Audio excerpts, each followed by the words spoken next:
আলাইকুম। নতুন একটা ভিডিও নিয়ে আপনাদের সামনে হাজির হলাম। আজ রান্না করব সোনালী মুরগি।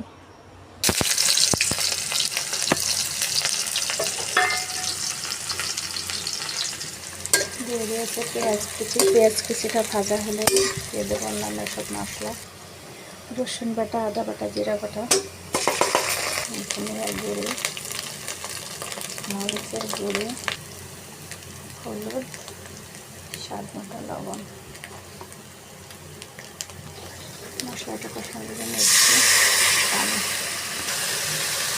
দিয়ে দেব, গরম মশলা এবং তেজপাতা। মশলা কষানো হয়ে গেছে, দিয়ে দিলাম গোশ।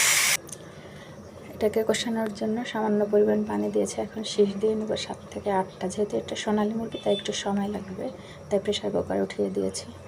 আমার প্রেশার কুকারের শীষ শেষ হয়ে গেছে, তাই এখন আলু কেটে নিয়েছি, ওটাকে ভেজে নিব।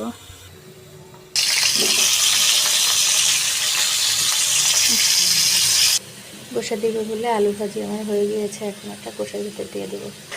দেখুন আমার মাংসটা কষানো হয়ে গিয়েছে।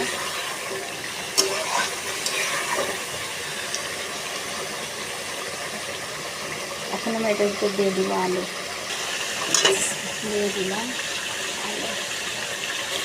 আলু দিয়ে দিয়েছি। এখন একটু নাড়াচাড়া দিয়ে আসলে পানি দিয়ে দেবো। দেখুন কষানো হয়ে গিয়েছে, এখন আমি এটার ভিতর দিয়ে দিব পানি।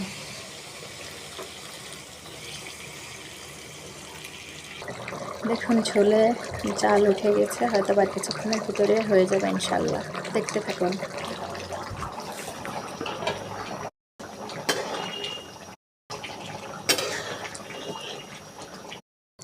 ব্যাস হয়ে গেল আমার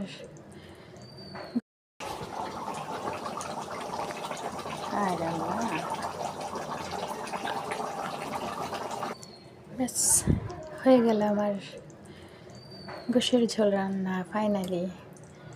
সবাই ভালো থাকবেন, সুস্থ থাকবেন, আমাদের পাশে থাকবেন। আমার ভিডিওটি দেখবেন, লাইক, শেয়ার, কমেন্ট করবেন, চ্যানেলটি সাবস্ক্রাইব করবেন। আজকের মতো আল্লাহ হাফেজ।